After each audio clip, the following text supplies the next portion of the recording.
Hello everyone, welcome to back my new video. तो आज हम बात करने वाले हैं facial palsy versus Bell's palsy. ठीक है, मैंने यहाँ पे रफली डायग्राम से आप लोगों को बताया है। यहाँ पे मैंने बताया है मोटर कॉर्टेक्स, जिसको हम सेरेब्रल कॉर्टेक्स के नाम से भी जानते हैं।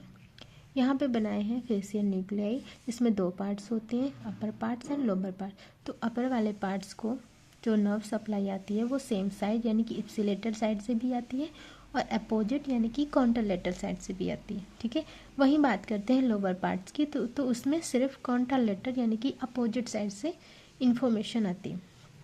ठीक है, तो अगर कोई डिस्ट्रैक्शन या कोई लेज़न यहाँ पे हो जा रहा है लोअर पार्ट में, यानी कि लोअर मोटर न्यूरॉन लेज़न हो रहा है, तो जो हमारा फेस का एक्सप्रेशन है यानी कि अपर पार्ट भी डैमेज हो रही है मसल और लोअर पार्ट की, यानी कि पूरा one side area ipsilateral part loss हो जा रहा है, जिसको बोलते हैं बेल्स पैल्सी। ठीक है, वहीं अगर यहाँ पे डिस्ट्रैक्शन हो रहा है यानी कि अपर मोटर न्यूरॉन लेज़न हो रहा है, तो क्या होता है, सिर्फ कॉन्ट्रालेटरल साइड से यानी कि 1/4 पार्ट ही डैमेज होगा।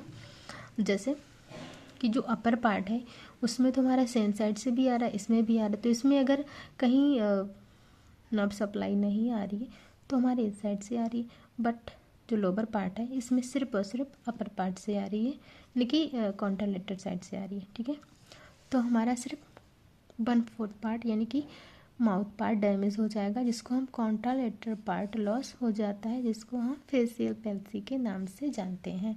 आप लोगों को मैं समराइज कर दे रही हूँ। अगर पेशेंट का पूरा वन साइड मसल वीक है तो उसको हम बेल्स पैल्सी, जो कि लोअर मोटर न्यूरॉन की वजह से हो रहा है, और अगर सिर्फ माउथ पार्ट की मसल वीक हुई है तो उसको फेशियल पैल्सी, जो कि अपर मोटर न्यूरॉन लीजन की वजह से हो गया। आई होप आप लोगों को ये वीडियो क्लियर समझ में आ गया होगा, तो वीडियो को लाइक और सब्सक्राइब करें। Thank you.